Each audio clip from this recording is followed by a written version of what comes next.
So Blake Lively is breaking her silence on the passing of her Gossip Girl co-star. We have Ari Emanuel, who seemingly just did an interview with Freakonomics that has now gone lost after criticizing Justin Baldoni. And I've got Real Housewives of New Jersey's Jackie Goldschneider here to chat with me. Get ready, it's a good one. You're listening to No Filter with Zack Peter, your go-to source for all the latest pop culture and reality TV tea, served fresh all week long. Now, let's dive in.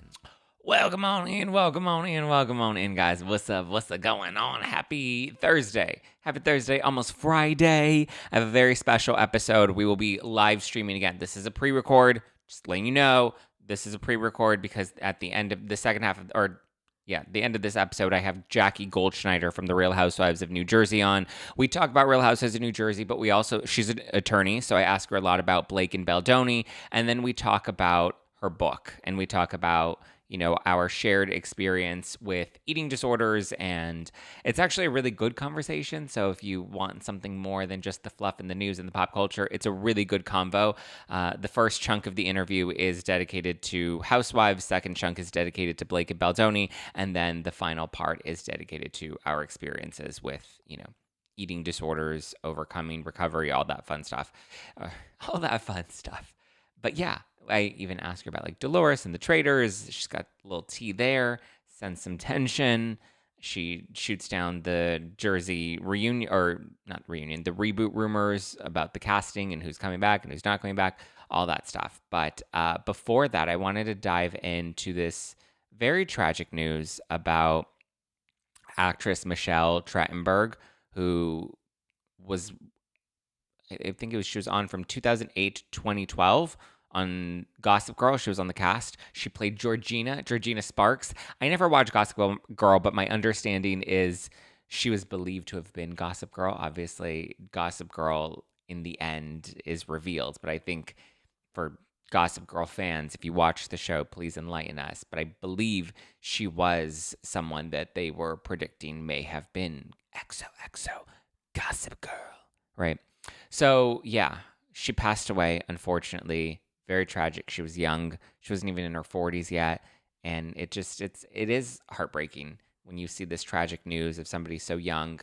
She also starred in Buffy the Vampire Slayer alongside Sarah Michelle Gellar. So a lot of actresses, Blake Lively included, have broken their silence and have posted tributes. I believe Blake was actually one of the first.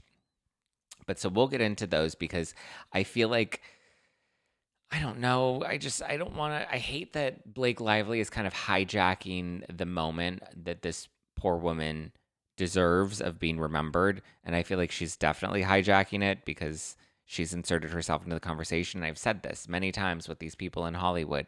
They know when they do something that the moment will become about them. They're going to take away the light from somebody else. They're going to take away somebody else's spotlight.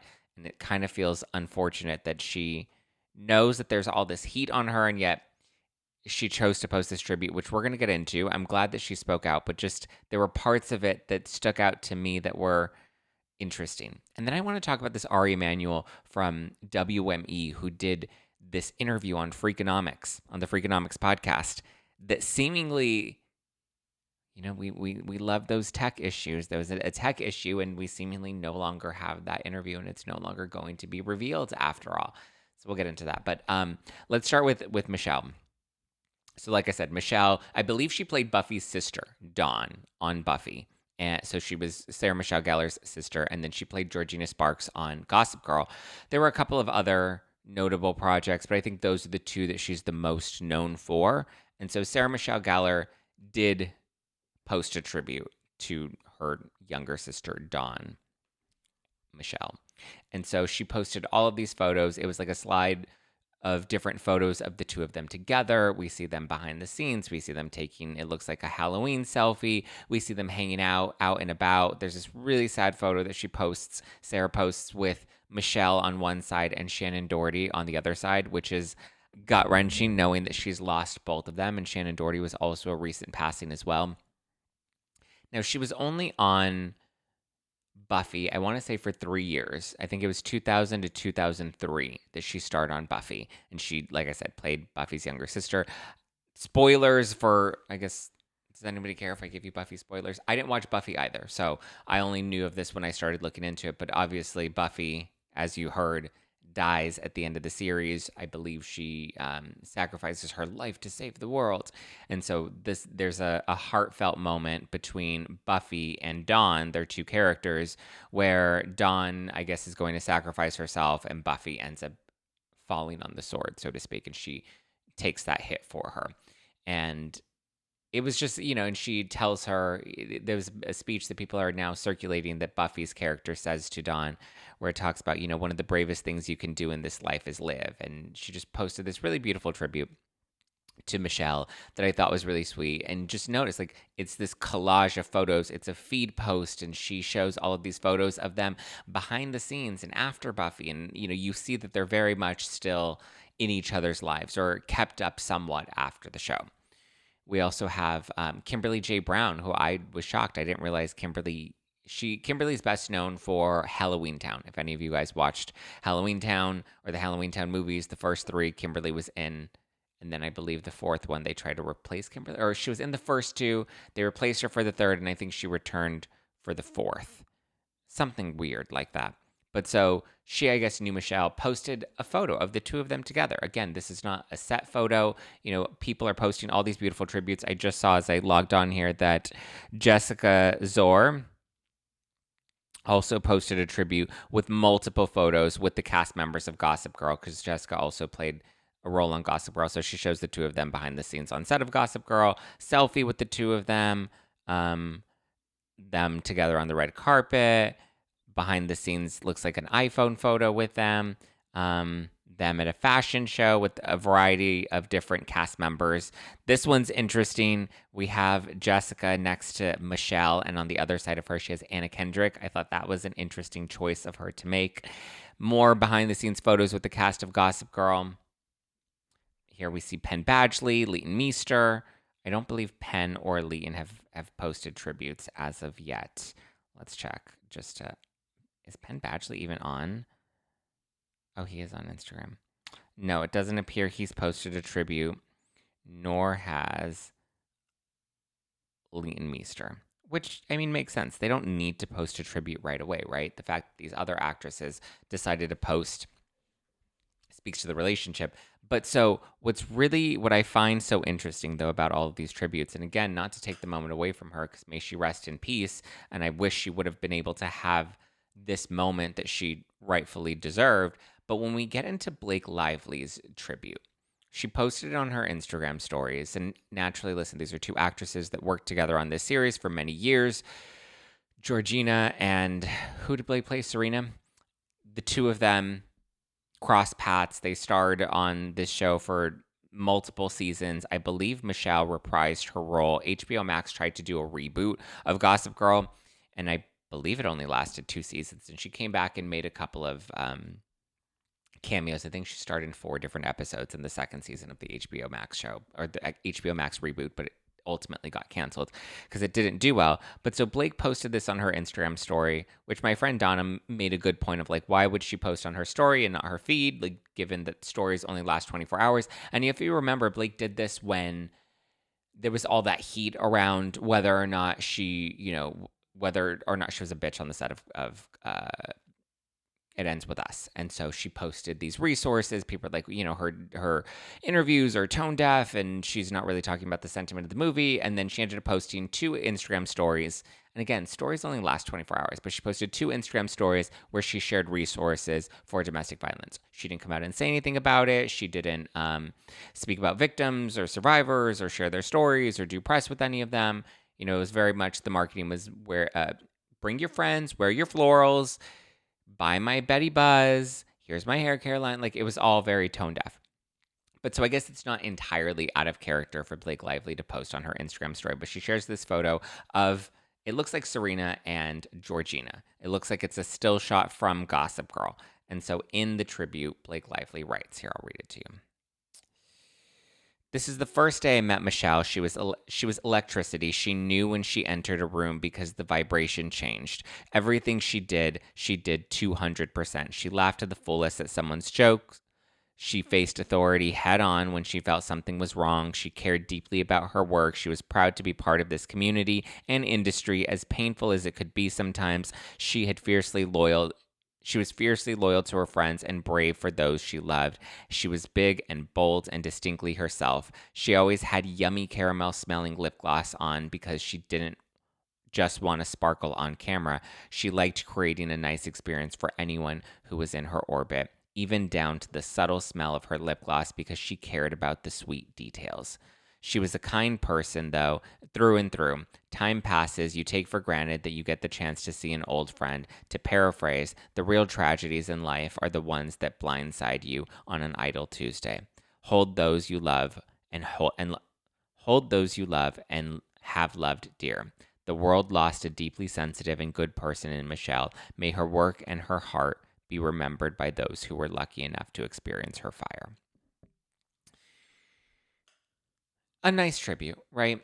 I think it's sweet. I mean, it's very similar to after Shannon Doherty's passing, we had Alyssa Milano post a tribute who was like, listen, obviously Shannon and I did not get along. We have a history together. It's a complicated history, but at the end of the day, I had a lot of respect for her as an actress and as the woman that she was, is basically the sentiment of Alyssa Milano's post, right? It wasn't too deep. Their relationship wasn't too deep. They worked together. They were tied together for many years in Hollywood. So the sentiment overall, I think, Blake did a good job of telling us to remember the ones that we love and remember to hold them dear because they can go at any point. She talks about, Michelle's character and how great she was. She doesn't speak to their deep friendship, and it's because I don't believe they had a deep friendship. I think that from my understanding, from what I've heard from other people that have worked on Gossip Girl, they don't seem to be fans of Blake Lively, and they all seem to have bad stories of their interactions and experiences working with Blake Lively. But the part that I find so interesting in this, and I hate to go down this road, right? Because again, I feel like the moment is deserved to Michelle, but I feel like Blake Lively or her team, like you have to understand, this is something that was typed out. I'm sure Ryan Reynolds read it. I'm sure her publicist, her PR team read it. I'm sure the legal team, even may have given it a gloss over to make sure that she was good. And so what I caught in this, though, is there's a piece of this tribute where she's talking about Michelle, and she says she was big and bold and distinctly herself, and she always had yummy caramel-smelling lip gloss on, which to me was very strange. One, and she references the lip gloss twice, which again is just kind of weird. Why are you talking about her caramel lip? You worked with her for years. 2008 to 2012. I believe Gossip Girl started in 2007, but Michelle entered the scene in 2008. Years you worked with her, and the one personal thing you're going to reference is her yummy lip gloss. I don't think the words bold and yummy were an accident here, because we know that Blake Lively had her text message to Justin Baldoni where she tells him, do I have that text message here? I don't think I have it up. Where she tells Justin Baldoni, that she uses the word yummy and flirty as she's trying to describe her character. And she remember where she says that she's a ball buster and she loves to ball bust, but don't worry, she never uses teeth, and that's why we call her Blake No Teeth Lively. And so people thought that that was some sort of innuendo, right? That she was kind of flirting with him or hinting at something, a little more than a platonic sweet message about her character, Lily Bloom. Like, Lily Bloom is a sweet girl. She's a flower girl. She's creative. She's artsy. She's a little quirky. I don't know if I would call her yummy and flirty and a ball buster, right? Which, and even in that text message, Blake Lively references her love language, as in Blake's love language, not Lily's. So parts of those text messages have been picked apart because they feel a little flirty, and some people are saying arguably you can read the innuendo. It kind of seems like she's flirting with him or trying to flirt with him in some way. It can be read two ways, right? But his response, I think, was very telling of oh, sorry, I was with my family. And I thought that that was a very telling response that he led with, I'm with my wife and my children, and that's why I'm not immediately responding to you, which kind of was shutting down the nature if it was flirty, right? Which, again, the tone of it, I know that you can read the subcontext in text messages or kind of make up what you think that it means without actually knowing, and that's hard because you don't know how it was written. And, I choose to want to believe that it was a bit more nefarious, right? It was a bit more juicy than, I mean, come on, she's talking about yummy ball busting and being flirty, being her love language and never using teeth. Like, it just felt very much like an innuendo. But so because that text message seemed so incriminating, and because I happened to help make that text message go viral because I read it like a storybook and posted it on Instagram and TikTok, and that seems to have been one of my more popular videos because it really went far and wide, and on YouTube as well. And so I'm assuming that that's going to be a text message that may come into question in court. So it was a deliberate decision to use the words bold and yummy in this tribute so that should that text message get pulled into question, they can reference this tribute that she wrote to her old friend Michelle, who I hear didn't even like Blake Lively, and they did not get along on the set. So having Blake Lively hijack the moment in this way to me felt kind of strange. Like, she didn't need to post tribute. She could have. I think people would have judged her either way. If she didn't post anything, people would have been like, what a bitch is Blake Lively, she's not posting a tribute. And if she did post tribute, people were like, oh, she's trying to hijack the moment. So I do think it was a lose-lose situation. She was going to lose either way. But so I figured, she was like, we're going to lose either way, whether we say something or not, but let's at least use this to lay down some of the groundwork and show that bold and yummy are just part of my everyday vocabulary. I use those words all the time. Like, it's nothing more than that. Like, I wasn't trying to come on to Justin Baldoni when I used the word yummy. It's just weird. You don't often hear the word yummy in a tribute to someone after their passing. And it was just a very distinct word that popped out in both the text message and in this tribute that I know other people have picked up on. She does also use the word bold. So to me, it tells me that there's a good chance that this may come up in reference on Blake's defense of things, right? Of like, oh, well, they're trying to make it seem like I use the word yummy in an inappropriate way when I use yummy all the time. It's just part of what I say. But again, it's just a strange word to use in a tribute.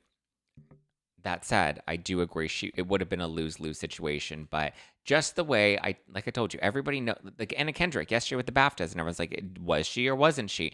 Was it a dig? Was it not a dig? When the director went and made his comment about the director's cut, was it, a nod of support to Justin Baldoni? Was it not a nod of support of Justin Baldoni? And then we never got confirmation of that. Everybody knows that everything they do, especially as it's tied to Blake Lively and Ryan Reynolds, is under a microscope right now. And I think Blake Lively was maybe hyper aware. And I think she did not post this lightly. I don't think she just sat there and was like, I'm having a glass of wine and I'm feeling good and let me just post this because I miss my friend.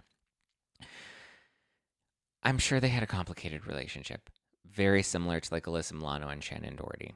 And I'm sure they did not keep in touch. I'm sure they have just parted ways and are doing their own things. It's just very interesting to me, this whole part of it. I don't know. Are we reading too much into it? Again, I hate that we're taking away from the attention because Michelle is a beautiful actress. Buffy fans know her. Gossip Girl fans know her. You know her as Dawn. You know her as Georgina. And at the very least, you know her as somebody that brought you some sort of escapism or joy on your screen. And I think that's what we should focus on now, because it's just, even the photo Blake Lively used, it was a still photo, right? It's like a photo, like they don't even have photos together. Kimberly J. Brown posted a photo. Jessica posted several photos of them together, behind the scenes photos. Sarah Michelle Gellar posted several photos, and that was in the early 2000s, 2000 to 2003. And she's still going to be able to pull up photos on her iPhone from over the last 20 years that she can share. And all Blake Lively has to share is this one still shot that she probably pulled off of Google. It just goes to speak to the depth of their relationship and the fact that I don't think that they were that close. And she posted a sweet tribute, but I think it's also, unfortunately, based off of what we've seen over these last 2.5 months, I think that it's a bit more calculated than I want to believe that it is. And it's just, again, it speaks to the pattern in the history that we've seen from these people. But that said, I do think we need to focus on the memory of Michelle and her tragic passing, which is sad. She's so young and was very talented and clearly was respected very much in this industry. Let's talk about Freakonomics. Rest in peace, Michelle. Sending you love. but Freakonomics. So I don't know if you guys remember this, but a couple weeks ago, Freakonomics hosted this live podcast that they did here in Los Angeles. It was at a theater, and they had WME's Ari Emanuel. Dun, dun, dun. So Ari Emanuel has been very vocal about his support of both Blake Lively and Ryan Reynolds. We'll get into the quotes and what was said at this live taping. But what's so interesting, because obviously this happened, press was invited to this event. There were things that were reported that were said, so people were very much looking forward to listening to the full interview. And obviously, should the full interview have been released, it would have been scrutinized and picked apart and shared all over the internet, right? But it was expected to drop. And now we have Stephen Dubner, who's the host of Freakonomics, just announced last week that I guess there was some sort of tech issue, some sort of technical glitch. Where have we heard that before? And so, unfortunately, because of these tech issues that are so rare and have never happened to them before, such a unique situation, they will no longer be releasing the interview with Ari Emanuel. Funny. Apparently, the theater's PA system went down, which delayed the start of the event. And then at the very end of the event, Stephen was told that unfortunately, it wasn't recorded. And the best they have is some like iPhone footage, and it just wasn't quality enough for them to release this because Ari deserved better. Whatever, right? But let's get into what was actually said, because there were quotes that were picked up and reported on, and I think that they're really important because it may give some insight that if there is, I'm not saying that there's a conspiracy here, I'm just saying it's very convenient that there are so many technical issues that keep happening lately, very convenient technical issues. But so this is what Ari said from what was reported from this. This is from The Hollywood Reporter. These are quotes from Ari about Justin Baldoni, Blake Lively, Ryan Reynolds, etc. So Ari says, it's a fucked up bad situation with Baldoni, whatever his name is doing. So here he calls him Justin Baldoni when his name is Baldoni, which also, how elementary, how sophomore are these jabs, these little digs that you're taking on stage? Like, come on, grow up, number one. He continues. Because I believe Stephen then references, and again, we don't know because we don't have the footage, we don't have the audio, nobody's released this. Again, there was apparently one reporter that recorded it on his iPhone, and it's not of high quality, which again, I've done a number of live shows. And yes, sometimes there are technical glitches, which is why you do make sure that there's some form of backup, right? If the audio wasn't recorded in the PA system, that's why you make sure that there's a separate cameraman that's filming. You have the studio cameras that are usually built into the venue, and if they don't have that, I always make sure I have my cameraman that's always there, and he's usually there just catching B-roll, right? Getting different angles, doing different close-up shots, getting shots of the audience. Like, I make sure he's kind of floating throughout the room, so he may not get every single piece of what happens on stage if there's some sort of technical glitch. But like, I don't know. I've done a number of live podcasts. I toured in 2022. I toured in 2023. You know, we did an interview with Dorinda in Philly, Dorinda Medley from the Real Housewives of New York, and Chris Bassett from Real Housewives of Potomac. They were both in that show, and unfortunately, there were tech issues. There were two tech issues. The venue forgot to hit to record the audio, and then the cameraman, there was an issue with his footage, and so that's one instance where that really did happen. But see, that was a lesson that was learned, and we know we have to make sure we're extra covered, right? But we still had a photographer that took photos. Like, you make sure that these events are covered from every possible angle. So to me, it's just very convenient, especially considering we have Ari Emanuel calling him Justin Baldoni, or whatever his name is, right? And then Stevens says, oh, well, wasn't he part of WME? Which Ari Emanuel is from WME, right?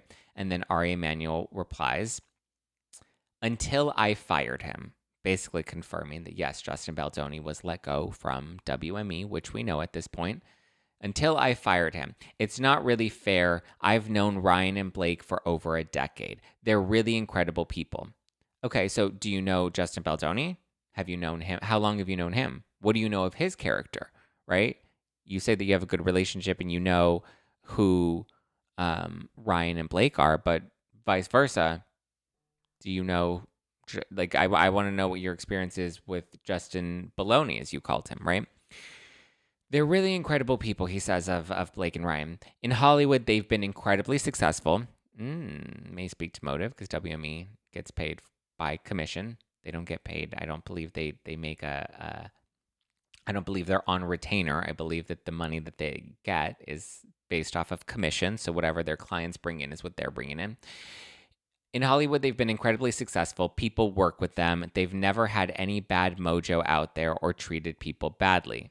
Really? Because we have all these resurfaced clips, right? All of these resurfaced interviews, all of these new stories that are coming out of people that have worked with them, that have had bad experiences with them. You know, nobody on the set of Gossip Girl seems to be a fan of hers. I mean, even Penn Badgley, who Blake Lively dated, doesn't even follow her anymore. Granted, it's an ex. There may be a reason he doesn't follow her. Follows Justin Baldoni, though. To this day, I believe they're still seemingly friendly, both of the Baha'i faith. Ari continues by saying, they're charitable. We help them with their foundation. They've given tons of money away. We know lots of people that give tons of money away that aren't necessarily good people. If what is alleged in her lawsuit and what happened on social media in terms of Baldoni allegedly planting negative stories about the actress is true, just because she complained to the studio that things were unhealthy on set and that he was the director and this man, Jamie Heath, was the producer, and they did to her what is being alleged, they're really bad people. I know Blake. I know Ryan. They're good people. So this is a really strong endorsement of Blake Lively and Ryan Reynolds. So much so that you're even going to take a cheap shot at one of your former clients and call his last name Baldoni, Justin Baldoni. Again, elementary, sophomoric. I just find it so interesting that this interview obviously made a lot of headlines, right? Here we are a couple weeks later. We're starting to see, Blake's amended complaint come out. I believe someone on X pointed out and referenced that some of the original text messages that she submitted from Justin Baldoni's PR team, Jennifer Abel, Melissa Nathan, some of the text messages that were initially submitted in her original lawsuit have now been omitted in the amended complaint because they don't really fit the narrative that she was trying to sell, right? So all very coincidental. All of this is just one big coinkydink, right? But I just find it so unique that Freakonomics, a podcast as big as Freakonomics, that Ari from WME, Ari Emanuel, is going to take time out of his schedule to come and appear at this theater in front of this audience where all these people are going to buy tickets to see, or I don't know if they bought tickets or they were gifted tickets, or I don't know how the ticketing process of this event worked in particular, but I just find it super, super convenient that this interview that makes Ari look really bad, everyone that we've seen come out in defense and support of Blake Lively seemingly has withdrawn their support. I'm not saying Ari Emanuel is withdrawing his support. I'm just saying it is very convenient. What do we have? Brandon Sklenner, Jenny Slate, Liz Plank, all these people that were seemingly on Blake's side at the start. We had the Sisterhood of the Traveling Pants issued their joint statement in support of Blake Lively. Everybody's awfully quiet now. I think that there is a major crash and burn that is happening at Camp Lively, and nobody wants to be associated with it. So, unfortunately, we will not be getting the Freakonomics episode because it seems there was a tech issue. We don't have the audio. We don't have the video. We don't have anything but this grainy iPhone footage, which is also kind of strange, but I don't know. What do you think? A little too much of a coinkydink. It's funny, I just did I'm going to say this. I just did an interview with a pretty big publication. They reached out, and I'm saying this now because I'm making a prediction. I'm hoping that I'm wrong, but just so that we are on the record here. Did an interview that was focused, I guess, it conveniently came right after the Variety article that dropped, right? Where I guess the interview, we had been talking to them for a few days, and the Variety article just happened to have dropped on Wednesday or Tuesday or Wednesday of this week about content creators that are just trying to parrot Justin Baldoni's narrative, right? Because we're still trying to prove that there's a smear campaign that's going on again, there has to be some sort of orchestration of the smear campaign, right? There has to be some under the table money. There has to be something insidious that warranted this smear campaign, and you have to be able to prove that. But so I did an interview with this publication. It wasn't filmed, or, well, I guess it was recorded, but the recording I don't believe will be released. But by the end of the interview, I got the impression that this reporter was going to be coming at this article in a not so positive light about us content creators. My gut was kind of screaming to me, just based off of the line of questioning and kind of some of the leading of the witness, so to speak, right? The questions that kind of seem to lead me to give certain answers. And listen, I'm pretty media savvy. I know how all this works. I've been part of hit pieces in the past. I know how the game works. And I know even if you don't answer a question, but you're still technically on the record, that can be used against you. Your behavior, if you're coy, the article can say, oh, so-and-so was coy when asked this question. And then they replied this, but they assure you that they said that. And so it can be chopped up in a number of different ways. But I'm predicting right now that this article is likely going to be a hit piece on content creators. That's probably going to position us as grifters, as if we're intentionally trying to jump in on this Blake and Baldoni saga, drama, whatever. I just kind of got that impression from this reporter. I'm hoping that I'm wrong. I'm hoping that I'm proven wrong. I'm hoping that the article does give proper credit to the work that we do and shines us in a positive light, because I don't believe that we're grifters. You know, some of us are parents. Some of us have businesses. Some of us have, we care about the communities that we've built. It's something that matters to us. We cover whatever the news story is. I mean, some of my popular videos in the past couple of weeks were about the Onijah Robinson, the woman that was trying to make Pakistan great again. People loved those videos. Those went viral. That, my breakdown of that one got, well over 1 million views. So it's just my gut instinct and my prediction of what I think. Maybe the spin of this article, I think the intention is to say that, oh, look at how many people took advantage of the Amber Heard Johnny Depp trial and made a name for themselves and made a lot of money for themselves. And now it looks like these new content creators are jumping in on this case to do the same thing. They're taking a playbook out of Depp v. Heard, which we'll see. But I'm just putting it out there now so that we can timestamp this, remember it, so that when this article drops, I'm hoping I'm proven wrong. I'm hoping that the media is taking notes. I'm hoping that they're starting to become a little more savvy about the internet and social media and new media, and how new media is setting the stage and the forefront of what media and how people consume it becomes, and how people consume news becomes. But yeah, I would say the first 90% of the interview, I wasn't giving this reporter what this reporter wanted. I was answering the questions, but I was also just trying to be mindful of how my words could potentially be twisted. And then by the end of the interview, I would say in the last 10%, I was like, you know what? Fuck it. I'll give this person what they want. What do they want me to say this? They want me to say that. We'll see how those quotes are used, though. Very much looking forward to it. Very much hoping I'm proven wrong. I rarely am, but I really hope I'm wrong in this situation. We'll see. All right. I love you guys. I appreciate you. Next up is my interview with Jackie Goldschnieder from the Real Houses in New Jersey. Like I said, it's a really good interview. We talk about Housewives. So if you're a Housewives fan, you get a little Housewives itch. But we also talk about Blake and Baldoni, because Jackie is an attorney. So I ask about some of the strategies and some of her predictions and how she thinks that this will play out. And then we do have a really good conversation at the end of our interview about our struggles with eating disorders. Obviously, she has a new book out.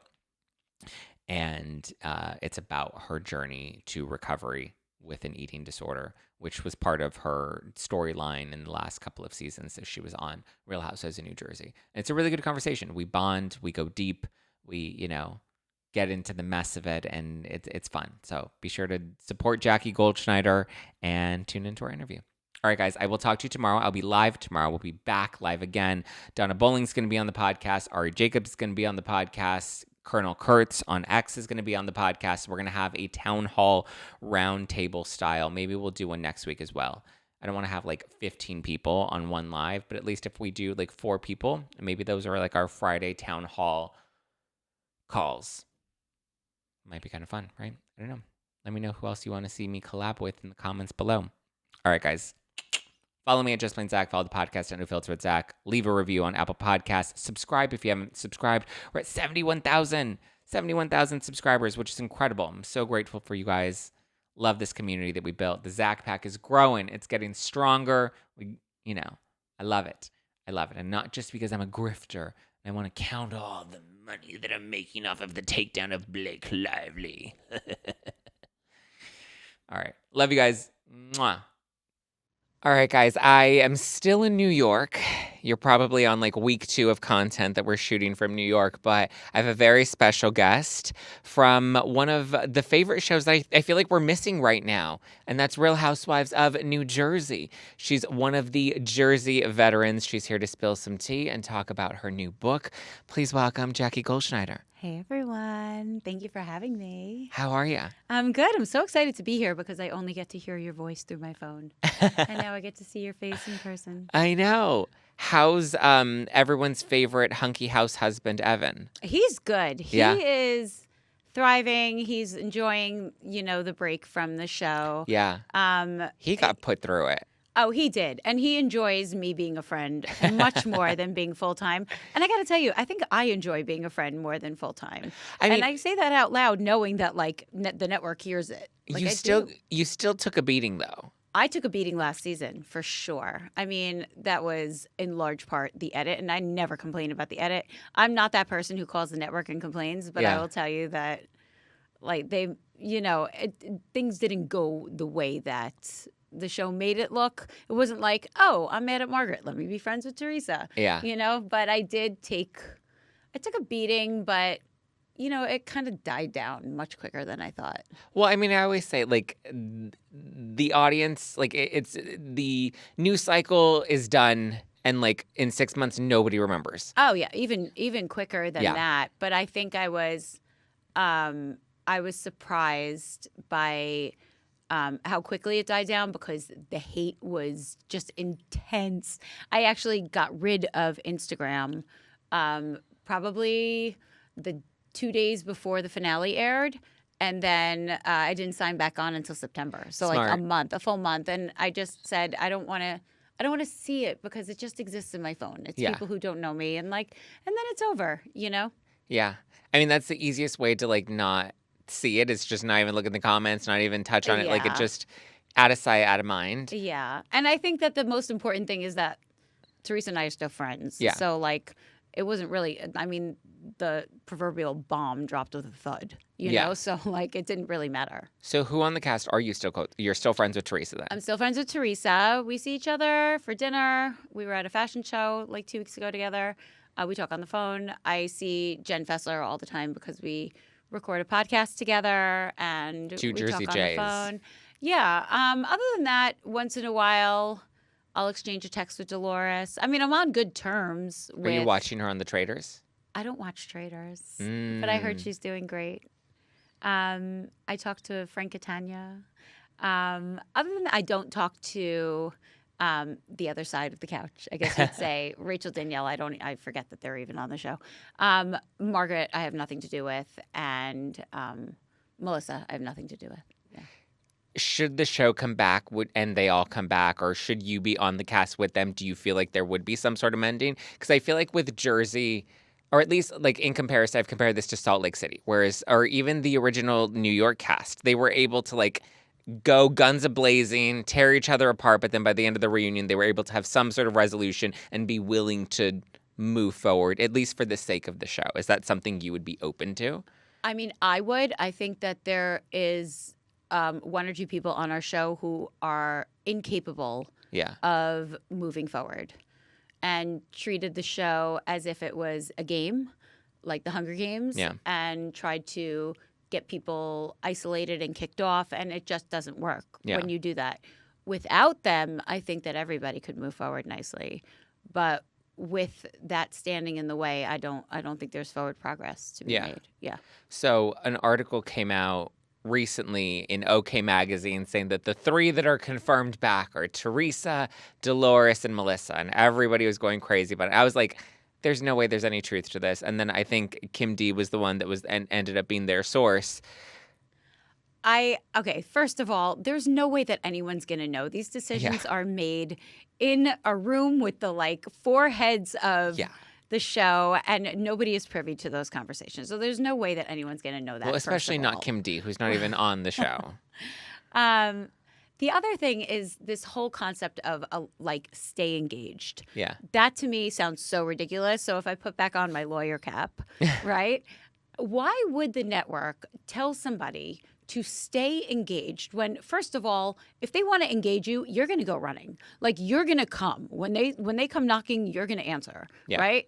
It's not like you're going to be like, oh, I have something else going on. Sorry, don't want to be a housewife anymore, right? So they don't need to tell you to stay engaged. Second of all, if they're not positive that they're bringing you back, why would they give you a reason to sue them? Yeah. Like, you're going to pass up other opportunities, and then maybe they decide not to bring the show back or not to bring you back. Yeah. And then you have a reason to hold them liable for you missing other opportunities. It just wouldn't happen. It's just nonsense. I don't know who the source was, but it's nonsense. Yeah.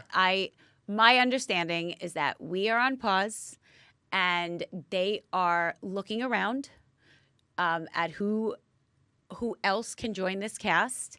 And they're either going to bring new people in, maybe with a mix of some old, or they're not bringing the show back. But right now they are taking their time and deciding, and we are not going to hear anything for quite a while. Yeah, I don't think we're getting any answers anytime soon. I think we maybe not as long of a break as they did with like Miami, where they took like several years. I think that was like an 8-year break. Think so. It won't be that long, but I just feel like there's no way that we're gonna have nobody's gonna know anything right now, right? Because I don't think they've made any. I don't think they care to make a decision. I think they're waiting for the audience to stop talking about it, right? And then eventually, when we all forget about it, is when they're gonna have some sort of update for everyone. Exactly. I just wonder if by the time they make that decision, if anyone is still going to be invested in the old cast members and what's going on in their lives.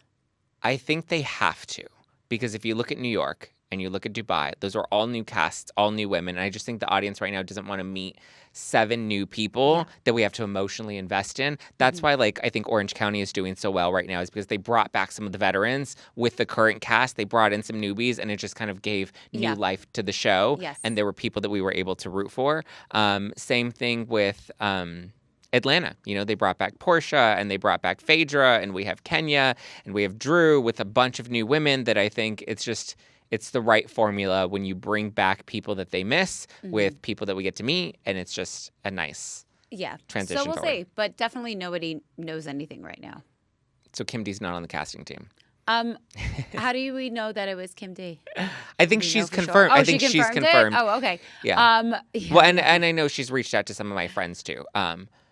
I guess to clarify, or I guess on her podcast, she's also mentioned a couple things. I've never met her. I don't have anything against her personally. I just don't. I personally don't think she would know, Yeah. but you know, people have sources all over the place. Well, when I chatted with Melissa a couple months ago, she said that she knew some of the newbies that they were casting.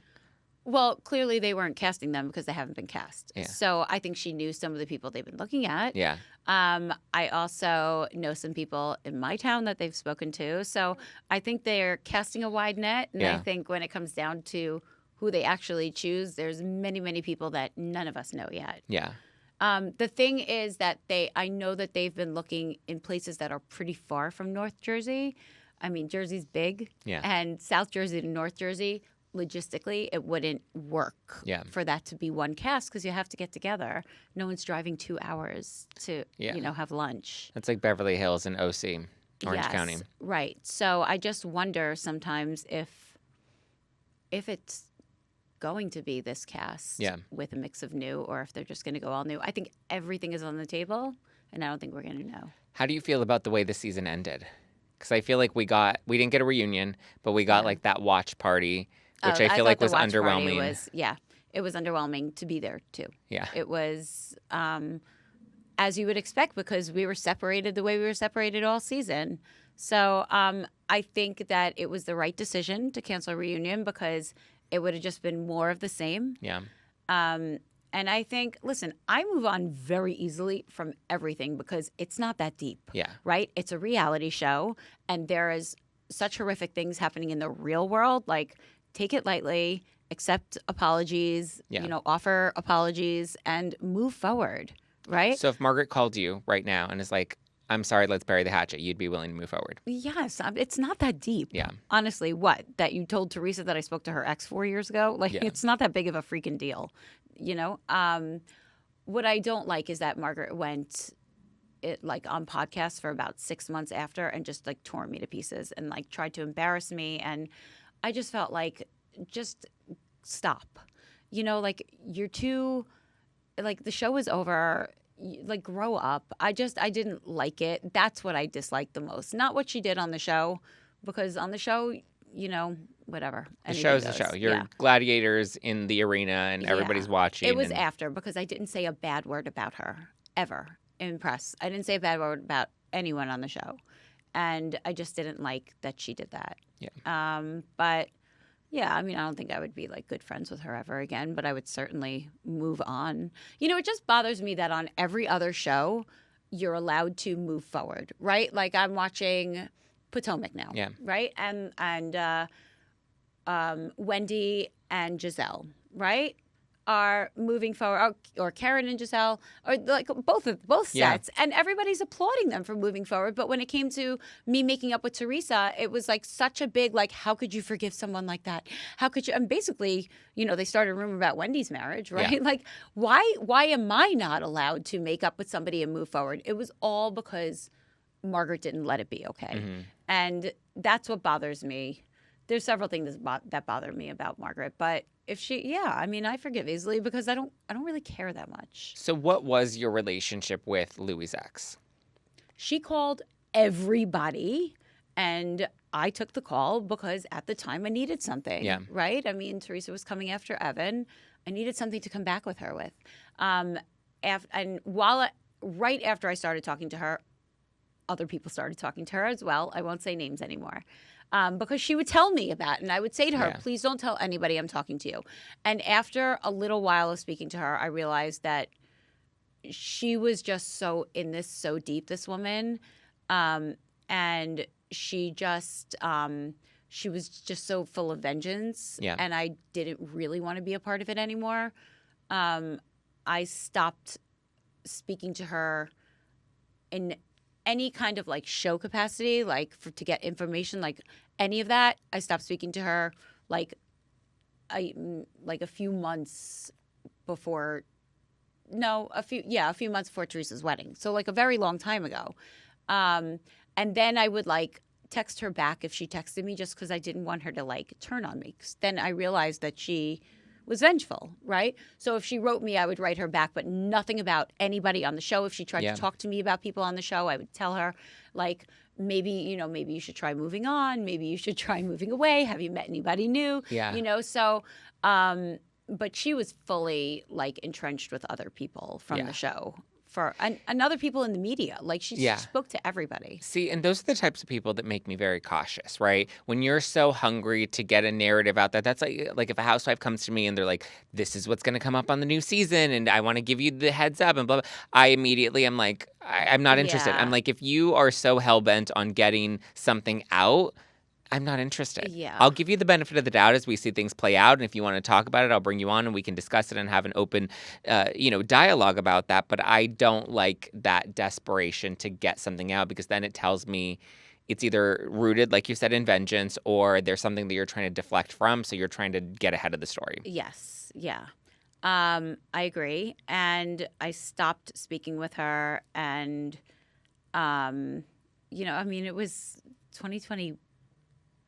I mean, it was a very long time ago. I hadn't spoken to her for years by the time they brought it up at finale. So why hide it from Teresa?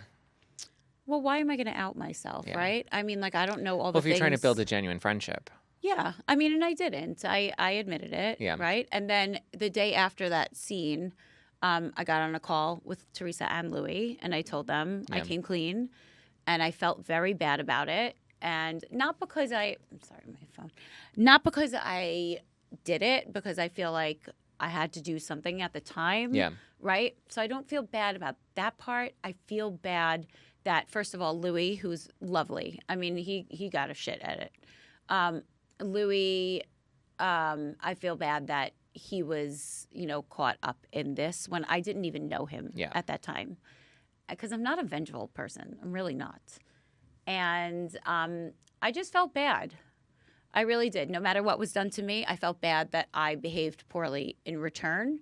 And I think sometimes the show can bring out the worst in you, especially New Jersey. New Jersey is like we draw blood, and it's and I'm glad that's behind me. Yeah. What do you think of the criticism that people thought that you were only friends with Teresa because you wanted to come back on the show, and it was more of a leveraged friendship than it was a genuine relationship? I mean, first of all, I don't want to be full-time. I don't. It doesn't work for my family. So Okay. I have 4 teenagers. They are not into being in front of the cameras. My 3 boys are all athletes. They cannot skip a practice, skip a game. They can't do any of that to film. So if Bravo offered you a full-time spot, you would say no? I think I would take a friend. Yeah. Yep. Evan doesn't like it. Yeah. He's willing understandably. to do it. But even aside from that, yeah, he just thinks like after so many years, if I want to do this, great, go do it. But it's not really for him anymore. And I've already, I've gotten a lot out of him for this, and I think that he's given me enough. Yeah. And I feel like at this point, Jersey is so, I would have to see that Jersey can be lighter and more fun in order to go back full time, because as a friend, I can really, if it gets too dark, I can walk away. Yeah. As a full time, you can't really walk away. You're in it. You make a commitment. And not that I would walk away, but I can't do again what happened last season. Aside from the whole thing with the ex, it was just a really dark, unenjoyable season. Yeah. People thought that Teresa forgave you too easy because she didn't want to give Margaret the moment. No, I don't think so. I think she kind of knew, first of all. I think she kind of knew that I had spoken to the ex. And I also think that she didn't really care. Yeah. She didn't really care. Like when we were on the phone the next day and it was private, she was like, I really don't care that much. It's in the past. Yeah. And she knew that she had done things to me too. It wasn't like a one-sided, I mean, Louis seems to really be taking the heat after this season, and people are concerned that Teresa could be caught up in another Joe Giudice situation. You obviously know them personally. Yeah. No, her and Louis are a great couple. I mean, the times that I've been together with them, unless they're really great actors and putting on a show, they seem like they have a really nice, loving relationship. Her children love him. He seems very supportive, and I don't see red flags. I could be wrong, but I don't think I am. From what I see, they seem to have a very nice, loving relationship. Speaking of red flags, are you close with Jennifer Aydin? I am not. I don't speak to her often, but I like her. Yeah. Yeah. What did you think of her Jersey Mike's moment at the airport? Yeah, I think she regrets it, so I don't want to dig in on her. Yeah. I think it wasn't the best look, right? But I think she knows that. Yeah. Yeah. The part with the older lady bothered me. Yeah. But, people make mistakes. Sorry. People make mistakes, and you can move forward. I mean, I haven't kept up closely. I mean, even when the story broke, I was so disinterested in what I was like, Jersey's not on, Jennifer Aydin's not top of mind for me. The poor older woman that worked there, I feel badly for her, and I don't want to defend Jennifer's behavior, but it was just, to me, I was like, is it really that slow of a news week that this is what we're all kind of getting up in arms over? Yeah. The thing I wonder is that there's rumors about new shows coming. Yeah. Right? And so how many housewife shows can you have? I say we don't need any more. Every time everyone asks, they're like, what's the destination city they should hit next? I was like, none. I think it's time to invest in the cities that we have now, focus on what works, focus on, because even some shows, I think RHONJ, we could just put a little bow on it, tie it up, reruns with the original cast member. I think people will still watch, but I just don't think we need to add any more cities. I agree. However, it makes me wonder if they need Jersey. And it did have the highest ratings, but we also have quite a high payroll. Yeah. We pay a lot of money to our cast. Yeah. Right? So if there's you were to start veteran over, cast members. everyone's first year salary is the same, no matter who you are. And so if you were to start over with 7 new women, Yeah. you're paying like less than half of one salary on Jersey, right? That's why I wonder the further we get from, I mean, our season ended, aside from that one off at Rails, Yeah. the season ended in October of 23. Yeah. You know, so the further away that we get from that and these new shows that are rumored to be starting, I wonder sometimes if Jersey's going to come back. But we'll see. We'll see. I also think that this gives Bravo an opportunity to start investing in whatever their next like franchise is going to be. Yeah. Like I thought, like Real Girlfriends in Paris, I thought was like a really smart test that they did that I think that would have been fun to see like a bunch of like young 20, 30 somethings in New York, something Yeah. around, the hustle and bustle of Manhattan. I know that there's I think it's called Make It in Manhattan that's supposed to be coming out soon. But I think like that's I think Gia's on it and Meredith Brooks, yeah. Yeah. So I think like that's a good direction that we can possibly play with. Yeah. But we'll see what happens. We'll see. And no matter what happens, I mean, I'm fine. Yeah. If it's something where they want me back, I'll gladly go back. If they don't, I'm happy to walk away and, move forward with other projects. So the argument that I hear though is like the money is too good to walk away from. No housewife walks away from that type of salary. Well, I think it depends, A, how long you've been on the show and what your salary is. Yeah. As a friend, my salary is not a housewife salary. It's good. Yeah. But it's not a housewife salary. So I could easily walk away. I also have another job. Yeah. But also, it depends how long you've been on the show, But I think it also depends how wealthy you are, That's why Lisa Vanderpump could walk away and Bethany could walk away. Right. Now, the final moment that we saw of you was you walking out of Rails, and then we see you turning the corner, and then it looks like you saw the rest of the cast member, and then you backed up. Yeah. I didn't watch it, so I don't know. I know there were some memes made, but I think I saw Melissa and Rachel, who I was not in a fight with. Right. I was talking to Melissa during the finale. It's just that everyone just, chose sides and like stuck to the sides. And I think, why would I go into, why would I, if filming was over, why would I go engage with them, right? So self-protection. Dolores said that you were shitting your pants at that finale. I was not. I think Dolores likes to make me look bad sometimes. Yeah. Why? I don't know. I think Dolores and I have a love-hate relationship, and I think she's close with Margaret, and we know the way Margaret hates me, and I don't know. I think that if you have to be aggressive towards someone, people think maybe that I'm the easiest person to be aggressive towards.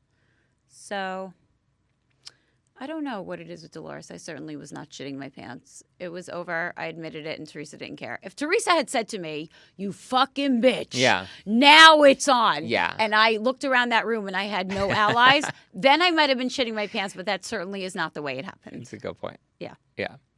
You are an attorney. Yes. So I do want to ask you about Blake Lively and not Justin fully Baldoni. up to date, but I just need your legal analysis. Okay. So from what we're seeing, how up to date are you on everything? Not really. Okay. Like I know maybe like a week and a half ago. Okay. Yeah.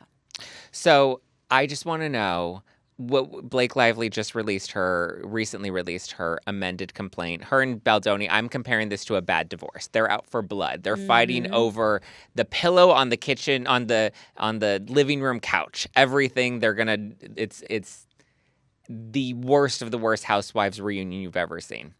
But from what we've seen, Baldoni seems to be releasing a lot of information publicly. He published a whole website with text messages, emails, all of this information. She's been a little more tight-lipped about her evidence, which I think for me makes me question her side of things because there are a lot of allegations and claims, but there isn't a lot of actual factual materials that she's produced.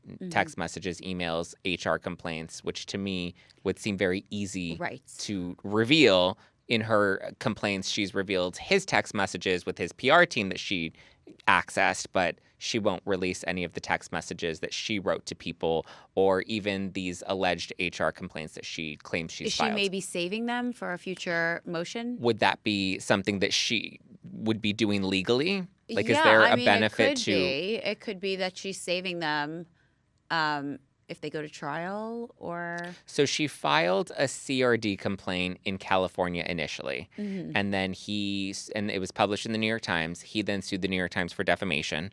And then she filed a lawsuit, a federal case in New York. So it was a little interesting that she filed the CRD complaint in California, federal case in New York. Right. And then she just recently amended her complaint. Yeah. So this is now her third filing. Yeah. And I don't think it's over Yeah. either. I think they're going to keep going back and forth with each other. I can't see this going to trial because they'll both be so embarrassed. I think that they'll settle.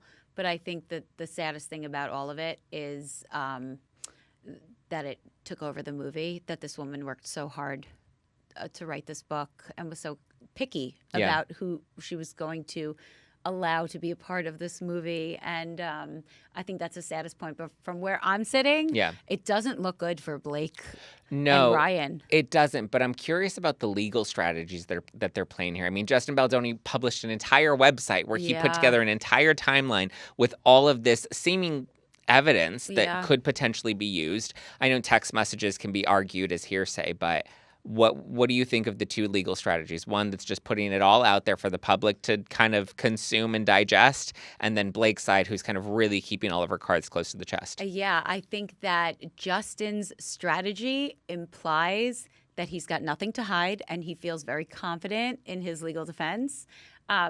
In law school, you're taught that if you are litigating in court, you never ask a question that you don't know the answer to. So for Justin to put everything out there, knowing that stuff is going to be thrown back at him, but to still feel confident enough to say, this is everything, and she's at fault here, like I'm innocent, I think implies to me that he's got a better case than she does. Yeah. Now, there's one piece of evidence that to me was the most damning that we've seen so far. But it's interesting. I'm curious what your take on this is. There was, in her original complaint, there was a scene that she says was being filmed. There was no audio. It was supposed to be a slow dancing montage. And he improvised some of the intimate physical contact while they were dancing. He kissed on her neck, and then she claims that he said, "You smell so good." And he wasn't supposed to be speaking to her because their characters weren't reading lines. There was no audio that was being filmed. So then his attorney ends up releasing the footage. We find out he was actually mic'd unbeknownst to her. So all of the raw footage, all of the raw audio, they released to the public. It was published in the Daily Mail. And to me, that was very objective evidence. I mean, footage and audio don't lie. What you're seeing happened, whether one person remembers it differently or not. It's a very objective telling of what happened. And it didn't go down the way that she claims that it went down. Yes, I saw that. Is there definitely only one take of that scene? 3 takes. He released all 3 unedited. Oh, okay. Yeah, I do remember seeing that. And he did speak to her, but she spoke back like flirty. Opened, you can see that she's the one that opens up the dialogue with saying, I think we should do this, or I think we should be talking in this scene. Or she kind of opens up that dialogue to him versus them, because the script doesn't call for any dialogue. That's not good. I mean, any lawyer worth their weight is going to use stuff like that to discredit her through and through until she really has nothing left. No well, the interesting thing is, in her amended complaint, she basically retold the story. So it was a really small snippet initially in her complaint of the allegation, and then she added a few more paragraphs that basically described what was going on in the video. So it seems like her attorneys watched the video, described it, and then really analyzed it to be like, oh, we'll see in this moment, you can see she like kind of turns away a little bit. So it shows that she's uncomfortable. And so to me, that shows maybe it wasn't the smartest move to release the video, because now when you're giving them the evidence ahead of trial, they know how they're going to spin it. Yeah, I agree with that. But like I said, I don't think it's going to end up going to trial. I think that he seemes to have more than she has. Yeah. You know, and I think she started, right? She filed first. So, I mean, the way it looks to me now is like he has more to dispute what she says and also to make her look bad, and Ryan Reynolds. Yeah. And I think that the world is choosing, not that this matters legally, but for her mental state, I think the world is choosing Justin Baldoni. Yeah. It doesn't look like she behaves nicely on sets. Right.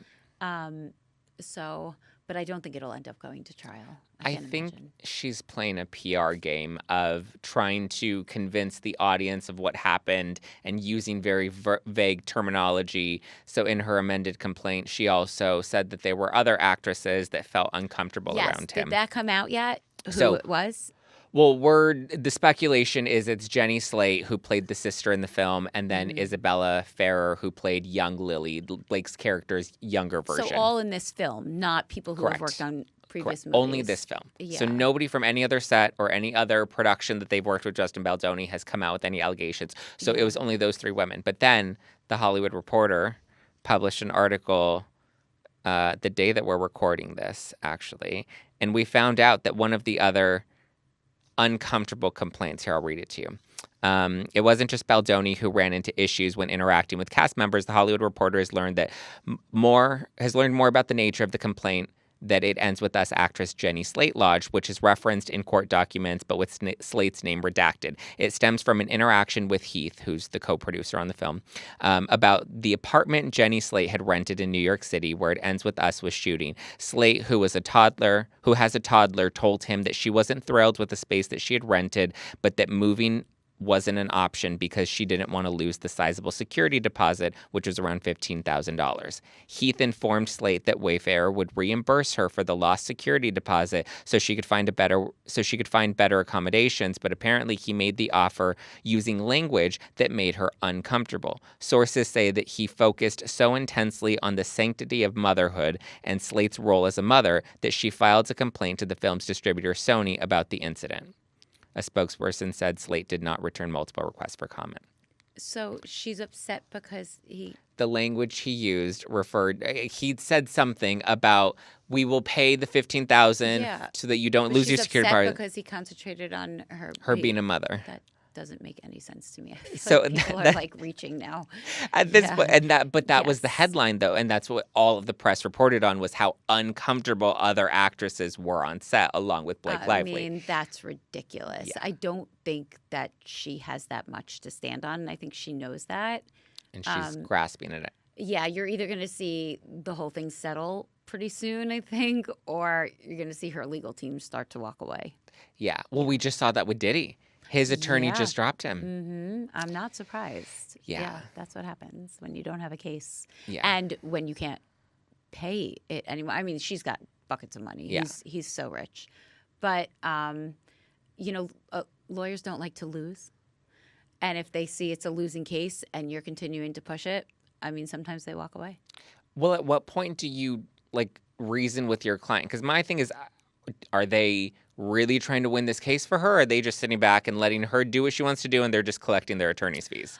I don't know. I mean, they might want their attorney's fees, right? Especially if they think that most settlements are private, they're confidential, and you can't find out what happened. So if they can make buckets of money and then have a private settlement where nobody knows who admitted to what, then why not, right? So do I think they're trying to win? I just don't think it's going to go to trial. So how does Justin win, though, if he settles? Because his reputation is essentially, if you were representing Justin, and there was a settlement on the table, would you encourage him to take the settlement, or would you want to fight it out in court? So if he accepts money from her, I think that it's an indication that he did nothing wrong. If that's the way the settlement goes. If he gives her money, like the way that Diddy gave Cassie money, it looks bad. People infer, So how does he win this? By it all being dropped because she started it, or by him getting a settlement from her? Yeah. That's how he wins. It's a really hard case for her to prove because she's not just suing him for harassment, but the piece that she really seems to be focused on is this alleged smear campaign, which she's now recategorized as a retaliation campaign. Yeah, which didn't look good. I mean, those initial text messages between his PR people, that looked bad. Yeah, but then what made it look worse is he then revealed the full correspondence, and we see that the text messages were indeed cherry-picked, and there were pieces of the messages that were intentionally removed so that we didn't see the full context of the messages. Yeah, you know what the saddest part is? That aside from Colleen Hoover writing this amazing book and then this being the story, is that I don't think if let's say he did nothing wrong and this was all Blake just being an asshole, his name will never fully recover. You know, he'll always be associated with, isn't that the guy who harassed Blake Lively on the set? You know, and that's sad. So I think win or lose, this will always be a part of his career. Well, not just him. Colleen Hoover, Jenny Slate, Isabella, like all the Ryan Reynolds. Yeah, that's like, why Taylor Swift is running for Taylor the Hills, Swift. Yeah, Taylor Swift is like, I'm out of here. Peace. It's so wild because everybody is going down on this ship. And at what point do you just say, okay, I'm folding? Because, I mean, even with Jenny Slate specifically, she hasn't come out and said, I'm uncomfortable or released any HR complaints or like gone on record to say anything, you know, that she was harassed or felt uncomfortable against Baldoni. She's kind of like trying to stay away from this as far as possible. Yeah, and I don't blame her, but that also doesn't look good for Blake Lively. Like if you're going to bring up somebody else being harassed, like make sure that they... She says that she has their permission, but that she's not revealing their names because she's protecting their privacy. Yeah, I don't know. The whole thing is a big old mess, and I would not want to be part of Blake Lively's team right now. Yeah. PR-wise and legally. I mean, did you see they went to SNL and kind of... Yeah, what did you think of the joke? I thought it was funny, though. I mean... I think it would be a standard joke in a celebrity scandal that would land well and it would be fine. I think the issue with it is that the allegations are so big and so serious, and she's saying that this traumatized her children, that if it was truly that damaging to where you're saying your children were traumatized by this, then why would you joke about it, make light of it? Yeah. In any way, because people are like, well, they're just referencing that they're enthralled in a scandal. They didn't make fun of sexual harassment. But like any reference to it in general in a joking way, to me, you know. I just don't know if anyone's going to really want to work with her again after this, because it looks like she's litigious. It looks like she causes problems. Yeah. Even if she didn't, it looks that way. Yeah. I would never want to work with her on a set. Like if, you know, if you were cast as a lead opposite Blake Lively, you're going to be like, I'm going to pass on that role. Yeah. Directors are going to see that as a liability. Producers are going to see that as a liability. I don't think it looks good for her. Yeah, for sure. I don't think it looks good either. Like I said, I don't think it's going to go to trial, but I do think he has the upper hand. Yeah. As of press time. Yeah. He's got the upper hand. So you have your book. It's called The Way to Beautiful. Yeah. The paperback just came out. The book, it was, you know, writing the book was like the best. I wrote it very fast. I'm a fast writer. So I wrote it in about 6 months beginning to end. And writing that book was like some of the best times. Like I just loved getting all of this out of me because it lived inside my head for so long. But I love writing. But the book was very fun. It's been probably the best part of my career. I loved it. But it is a serious book though, because it's about your struggle. It's deep. It's dark. Yeah, it gets dark. Yeah, and the paperback has an updated chapter at the end about where I am now, although I wrote that about a year ago. No, about 6 months ago. But it's, it's not just like for people with eating disorders, although we don't realize how many people have them. It's 30 million Americans have an eating disorder, and so many more have disordered eating. And I feel like it's a book for anybody who's kind of, you know, gotten lost and then found themselves again. You know, I struggled with eating disorders. I, as a kid, used food as a coping mechanism. So I gained a lot of weight. And then in high school, I was very insecure because I was very overweight. And then I ended up becoming bulimic. And then by college, I ended up anorexic, lost a lot of weight, went into a treatment facility, had to do the whole thing. I actually went into a treatment facility privately and secretly. I didn't want my family to know. So I was traveling a lot for work and I was working a lot. So I just told them I was working. And I secretly went to a center. That. Yeah. Oh, wow. And did that. And then eventually, you know, after I left, I did therapy for like a year after, and then kind of just found my own way through. Yes, yeah. But you did the work. I did the work. Yes. Yeah. I chose the more unorthodox approach, whereas normally people are like, go stay in the treatment center, stay in therapy. And I, you know, for me, what was helpful, and I don't suggest this for everyone, but it's what worked for me, was educating myself on nutrition and educating myself on, your body and like how to nourish your body and take care of your body and the importance of that, and really focusing on health. And then also, I had to, for many years, not weigh myself and, and be very careful with the gym. And now I feel like I have a much healthier relationship with my body, with my mental health, my spiritual health, my emotional health, that I'm in a completely different place than I was in my early 20s. And by the way, I think that's a great way to do it. Like concentrating on learning about health and nutrition,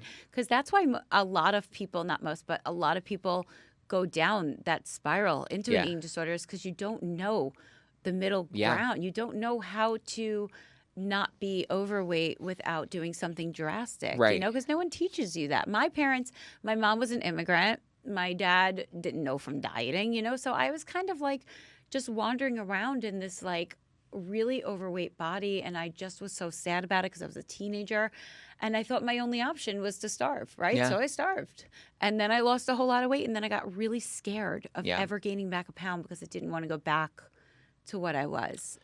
Do you feel like skinny became your identity? Skinny became so much of my identity because I didn't have it for so long, and it's all that I wanted, that by the time I became thin, I mean, I was well over 200 pounds in high school. And by the time I became thin, and I'm pretty tall, for people to ask me if I ever modeled, for me was such a wild question. For people to call me thin felt so good that I made it my whole identity. I liked knowing that if I walked into a room, I was the thinnest person in the room. Yeah. And it took me a long time to get over that. Because then it becomes like a badge of honor. Yes. And I say that, there was one half-assed attempt at recovery where I went to a dietitian and I sort of, I expected her to solve all my problems. And she was great, but you can't ask a dietitian to unravel like the mental issues that come along with, starving yourself. There's a reason why you're starving yourself. And it took me many years of therapy to understand the reasons why I did that to myself and why I chose to punish myself like that, and what kinds of trauma connections I had between being overweight and being lonely and being sad and feeling worthless. And it took me a long time to unravel that. And when I did, I was great. And you have to you have to do what they call the shadow work and dig into your past, because what most people don't realize is that it's not about the weight and it's not about how you look. Like that's what it is superficially. And like, yes, there is the ego validation of that, but it's so much deeper and there are so many layers underneath it that even I had to like deconstruct, like, what is it about the binge and purge cycle what am I lacking emotionally that it's fulfilling, that I'm now retreating to this? And now I recognize it in behaviors that are not just eating disorder stuff, but like other behaviors where I'm like, oh, I'm doing this because it's linked back to this feeling, or I'm seeking out this validation that I feel like I'm getting 100%. in engaging in this behavior. It seeps into so many areas of your life. And it's funny because I used to have this thing where I did not like to spend money. I like would hoard my money. And it was my therapist at the beginning was like, we see that a lot. It's called financial anorexia. Like you're just used to such like a saving up kind of mentality when it comes to food that it seeps into other parts of your life, and you start to just like save up and like, what if I'm going to need it? And what if I'm going to need it? And so you just save everything, and you don't eat and you don't spend and you don't, really let yourself live a full life. And like, it took me 18 years to figure out that I needed to stop. And I didn't stop until I was 45, but thank God I stopped when I stopped, because I have hopefully 40 more years ahead of me that I can really live life. Because that's not a way to live. You're not living. Your mind is so focused on control. I mean, that's what a lot of it is. It's about trying to, or for some people, it's about control in their life. You know? So how are you seeing when you watch so many people in the entertainment industry shrinking before your eyes? How does that impact you as a recovered from eating disorder? I don't think it impacts. I mean, I worry about the culture going back to that place of like being super skinny being the norm and everybody aspiring to get back to that place.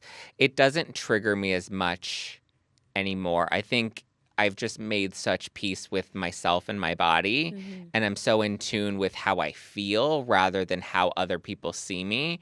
I mean, that's part of living my life on the internet for 15 years is it's like there's nothing anybody can say or do or anything that will affect me because I have such a healthy relationship with who I am now. Yeah, I am almost there. Yeah. I still get, I don't care who specifically is on Ozempic. And just in general, it's hard as a woman on a reality show getting bigger while everyone is getting smaller.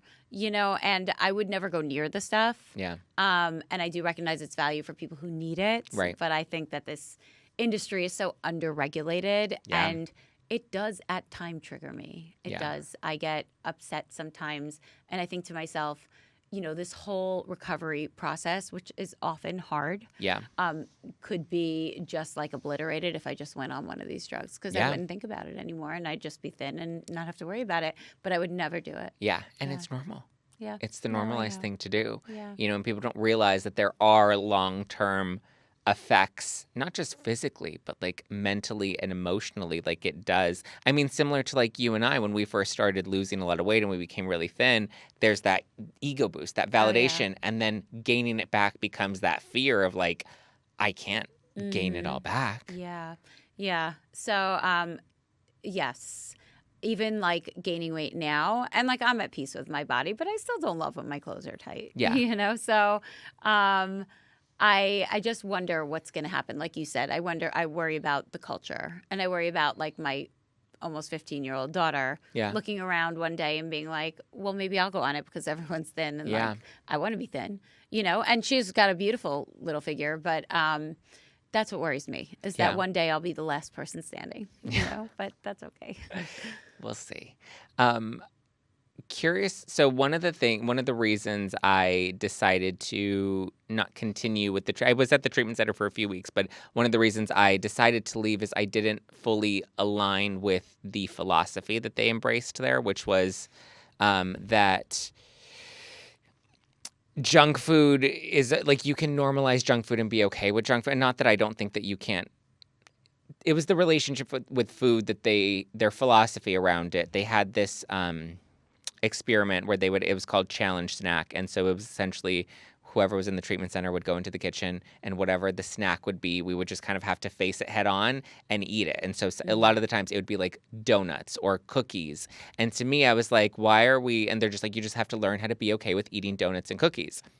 And it wasn't until I really started to look into nutrition that I was like, well, donuts and sugar, not that there's not a time and place for it, and I've certainly found the balance now, but like it can become addictive that if you're just like, that's why people are losing that self-control. It's not just about the control, but there's also the physiological responses that your body's having to certain foods that you're putting in it. Similar to like, that's like saying it's okay if you're addicted to cocaine, you can just have a little bit of cocaine for a snack. Yeah. Whereas like, but if you understand how this food reacts in your body, then you learn to find your balance with it. But you have to understand what's happening in your body and what this food is doing to your body so that you can learn when and how to have that balance. I agree with that. And listen, it's not, if it doesn't feel right to you, it's not going to help you recover because you're not going to stick with it. Yeah. Just like on the show, they even offered me, you know, when they called me live on the show, they said, we want you to check in. You need to check in in treatment.